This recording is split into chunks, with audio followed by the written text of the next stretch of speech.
जय हिंद। आज है 6 जून और 6 जून से बनने वाले जितने भी इम्पोर्टेंट करंट अफेयर हैं उसका डिस्कशन हम करेंगे। चलिए बिना समय गंवाए अपने पहले प्रश्न की तरफ बढ़ते हैं। हाल ही में केंद्र सरकार ने मणिपुर हिंसा के जांच के लिए किसकी अध्यक्षता में एक आयोग का गठन किया है? Option A justice Ajay Lamba, B Himanshu Shekhar Das, C Alok Prabhakar, D justice Vikram Kashyap. इस प्रश्न का सही जवाब है option number A justice Ajay Lamba. Justice Ajay Lamba के साथ सदस्य के रूप में सेवानिवृत्त आईएएस हिमांशु शेखर दास और सेवानिवृत्त आईपीएस अधिकारी आलोक प्रभाकर को नियुक्त किया गया है। इस आयोग के जांच का रिपोर्ट सौंपने के लिए 6 महीने का समय दिया गया है। जो तस्वीर में दिखाई दे रहे हैं ये हैं जस्टिस लांबा। ये गुवाहाटी हाई कोर्ट के सेवानिवृत्त न्यायाधीश हैं। अब हम नेक्स्ट प्रश्न की तरफ बढ़ते हैं। हाल ही में किस देश के 3 अंतरिक्ष यात्री अंतरिक्ष स्टेशन पर 6 महीने बिताने के बाद सकुशल धरती पर लौट आए हैं? ऑप्शन ए भारत, बी चीन, सी रूस, डी अमेरिका। इस प्रश्न का सही जवाब है ऑप्शन नंबर बी चीन। चाइना माइंड्स स्पेस एजेंसी के अनुसार ये तीनों अंतरिक्ष यात्री सेंझाओ 15 मानवयुक्त अंतरिक्ष यान के जरिए वापस आए हैं। इससे पहले हाल ही में चाइना ने 30 मई को एक असैन्य नागरिक समेत 3 अंतरिक्ष यात्रियों को अंतरिक्ष यान सेंझाओ 16 के द्वारा भेजा है। यह नया दल भी वहां जाकर 5 महीने तक रहेंगे। चीन ने हाल ही में अपना अंतरिक्ष स्टेशन तैयार किया है जिसका नाम तियानगोंग है। यदि चीन द्वारा तियानगोंग स्टेशन तैयार हो जाता है तो चीन एकमात्र ऐसा देश होगा जिसके पास अपना अंतरिक्ष स्टेशन होगा। अब हम नेक्स्ट प्रश्न की तरफ बढ़ते हैं।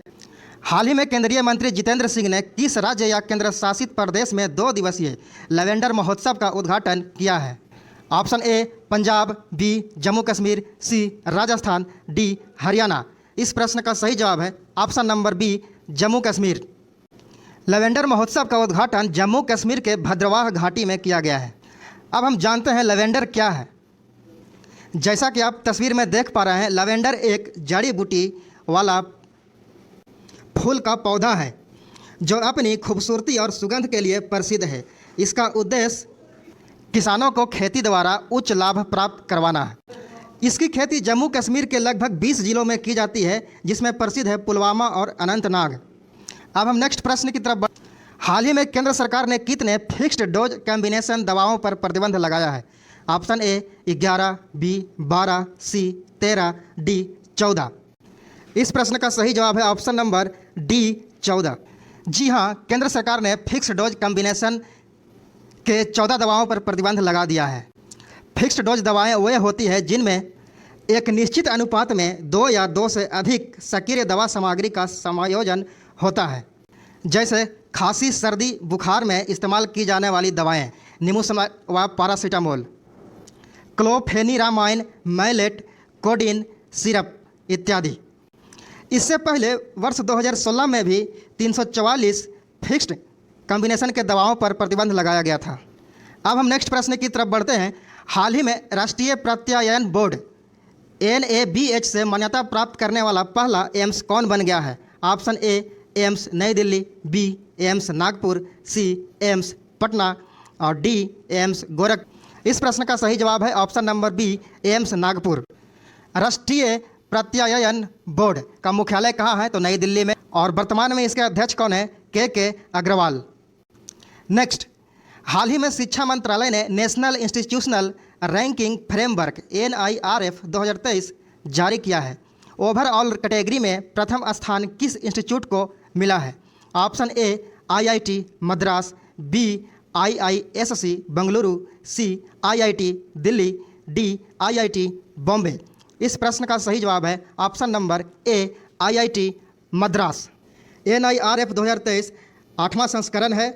इसे वर्ष 2015 में शिक्षा मंत्रालय द्वारा लॉन्च किया गया था और पहला रैंकिंग 2016 में प्रकाशित किया गया था। अब हम अलग अलग संस्थानों की बात करते हैं कि किन्हें कौन सा रैंक मिला है। जैसा कि आपने अभी देखा है कि ओवरऑल कैटेगरी में प्रथम स्थान IIT मद्रास और सेकंड नंबर पर IISc बेंगलुरु रहा। इसी प्रकार विश्वविद्यालय श्रेणी में प्रथम स्थान IISc बेंगलुरु को और सेकंड स्थान JNU दिल्ली को मिला है।